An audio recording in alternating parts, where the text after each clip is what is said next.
हम लोग पहुंचे हुए थे और वो भी मानने लगे हैं कि विश्वामित्र को जगाने वाला कोई आ गया है। आगे की क्या योजना है? विश्वामित्र सेना की जो आगे का योजना है हमारा, कल हमारा पंचकोशी जो है पद यात्रा है रमरेखा घाट से, और पहला पड़ाव अहिरौली का होगा। फिर हमारा 29 तारीख से बाकी जो हमारी पंचकोशी यात्रा है उसकी शुरुआत होगी। और ये हमारा इसलिए ये शुरुआत हो रहा है कि अभी जो हमारा पंचकोशी का जो मान्यता है, जिस तरह से आज स्थिति है हमारे स्थलों का, उसका आज तक निवारण नहीं हुआ। तो विश्वामित्र सेना जो है इसके माध्यम से पदयात्रा कर रही है और ये लोगों को दिखाने का, बक्सर की जनता को, कि ये क्या हाल है हमारे बक्सर का। और ये स्थिति है कि वहाँ रास्ता और जगह भी नहीं है चलने के लिए, इतनी स्थिति खराब है। तो विकसित बक्सर बनाना है हमको। ये पद यात्रा सनातन जोड़ो यात्रा है हमारा, उसके तहत ही हमारा बक्सर को विकसित बनाना है। और जितना हमारा आध्यात्मिक जगह है, जो पौराणिक जगह है बक्सर का, उसको लेके हमारा ये यात्रा है। और ये काफ़ी समय तक यात्रा चलेगा, ये हमारा पूरा बक्सर जिला में, और लोगों तक जाएंगे और बक्सर का अपना धार्मिक सांस्कृतिक इतिहास को बताएंगे कि हमारा बक्सर का विरासत क्या है।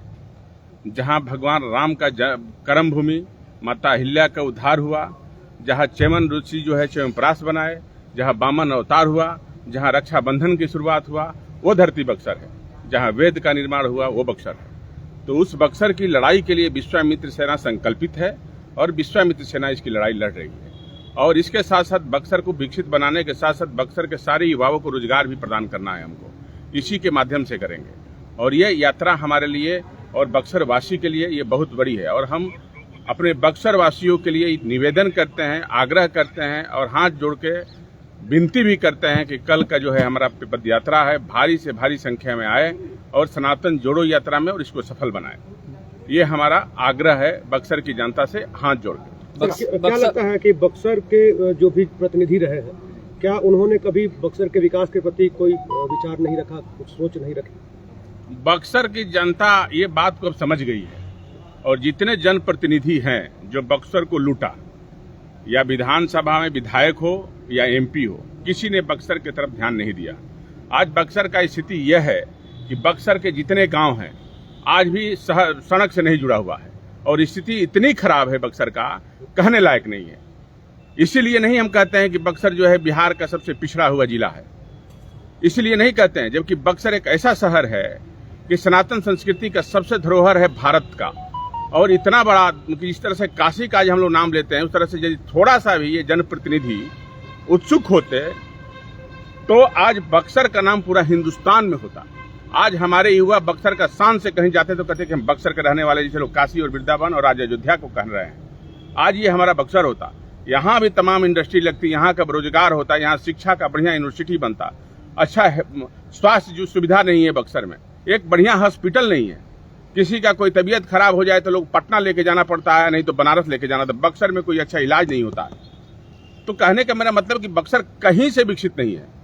तो इससे हम संकल्पित है विश्वामित्र सेना, बक्सर की लड़ाई और हर जनमानस की लड़ाई है, हर व्यक्ति के लिए है। कल जो बक्सर के महान संत हैं जीयर स्वामी जी, उन्होंने भी कहा है कि गंगा कॉरिडोर बक्सर में बनना चाहिए, क्योंकि बक्सर पौराणिक स्थल। भाई हमारे संत महात्मा तो कहते रहते हैं, लेकिन उन लोगों की बात कौन सुनता है? कौन सुनता है भाई?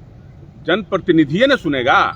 जो चुनाव जीतता है यहाँ से लोगों के वोटों पे, वही न जाके बक्सर की बात जो है या तो विधानसभा पटना में करेगा और लोकसभा दिल्ली में करेगा।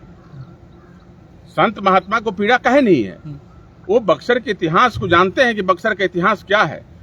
लेकिन संसद भवन में और विधानसभा में उठाने वाला कौन है? जनप्रतिनिधि है। लेकिन कोनो उठाता है? कोनो नहीं उठाता है।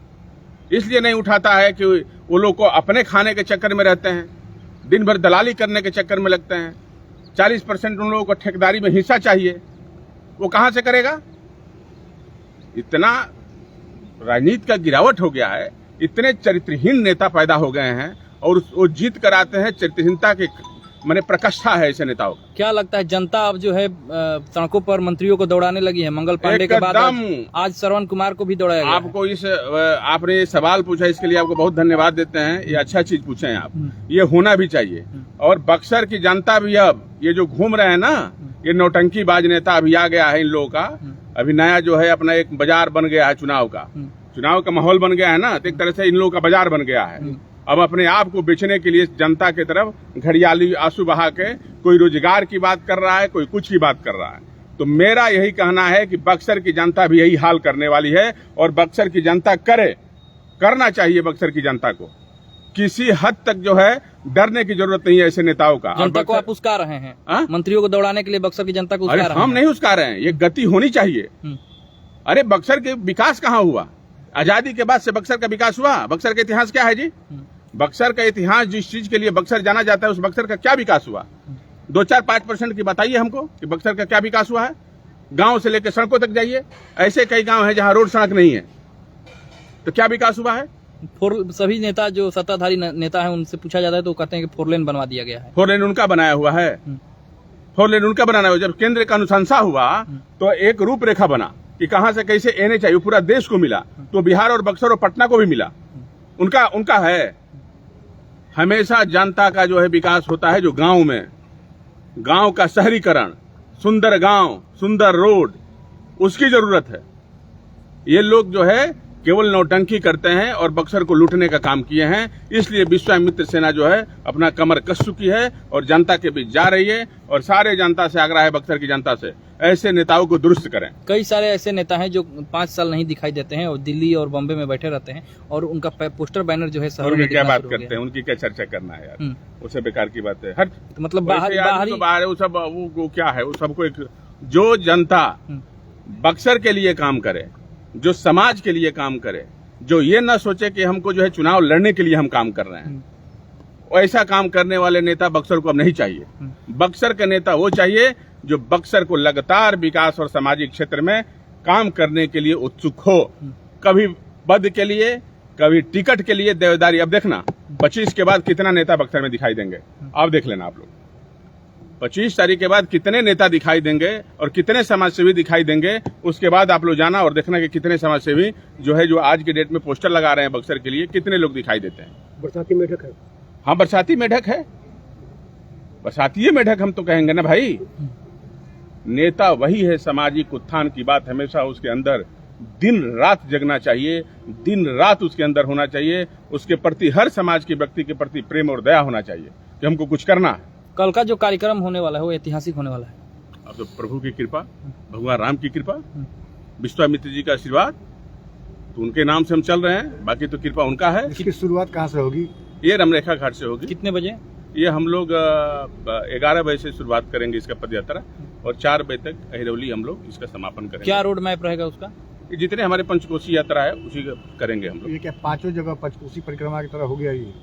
हाँ, और एक और सबसे बड़ा मुद्दा है, इस 5 पंचकोशी परिक्रमा करेंगे, उसके बाद सबसे बड़ा एक और मांग करते हैं कि भाई हमारा पंचकोशी जो लगता है ये भगवान राम और विश्वामित्र जी के इसमें लगता है। जो हम लोग भगवान राम जहाँ जहाँ गए हैं वहाँ का जो है ये पंचकोशी है। लेकिन आज तक जो लिट्टी चोखा खाने वाले लोग जो बाहर से आते हैं देश दुनिया से, उनको रहने का, उनको खाने का, उनको इनका कोई सुविधा नहीं होता, कोई जगह नहीं बनाया हुआ। क्या पर्यटन का कोई दिखने आएगा जी यहाँ पे? ये तो लड़ाई विश्वामित्र सेना लड़ रही है, तो धीरे धीरे लोगों में देख रहे हैं कब तो आक्रोश हो रहा है, समाज में, बक्सर की जनता में आक्रोश हो रहा है। सनातन संस्कृति की बात यहाँ कोई भी नेता नहीं करता था, आप लोग भी इतने दिन से कर रहे हैं। आप एक बात बताइए, कोई नेता आज तक सनातन संस्कृति के मंच पे जो बक्सर का इतिहास है कोई बताता था? कोई नहीं बताता था। आप लोग दिल से अपने पूछिए, कोई नहीं बात करता था। अब तो विश्वामित्र पार्क भी बन रहा है। हाँ, तो ये तो कहने की क्या बात है, तो ये तो छोटी चीज है। विश्वामित्र सेना ने जब बक्सर की बात करने लगी और इसकी लड़ाई लड़ने लगी, तो पूरी देश की जो है सरकार से लेकर प्रधानमंत्री तक लेटर लिखकर गया, विधानसभा तक मैसेज पहुंचा, बिहार में मैसेज पहुंचा बक्सर का। तो उसके बाद ये सब चीजें जो है होना शुरू हुआ। लेकिन उससे खुश होने वाला हम नहीं है। हमको चाहिए महर्षि विश्वामित्र कॉरिडोर, जहां जो है उस सारा हमारा बक्सर का आध्यात्मिक को एक जगह दिखाया जाए, देश दुनिया से लोग बक्सर में आए और यहाँ बढ़िया भव्य जो है यहाँ भी एयरपोर्ट बने, यहाँ भी हवाई जहाज उतरे और बक्सर का भला हो और इसी से बक्सर बिहार का सबसे सुंदर जिला बनेगा। और यहाँ देखिएगा एक ऐसा समय आएगा, ये विश्वामित्र सेना संकल्पित है, एक ऐसा समय आएगा कि बक्सर में दुनिया के लोग आएंगे और यहाँ भी अयोध्या की तरह यहाँ भी बड़ी बड़ी इंडस्ट्री लगेगी, ये देख लीजिएगा।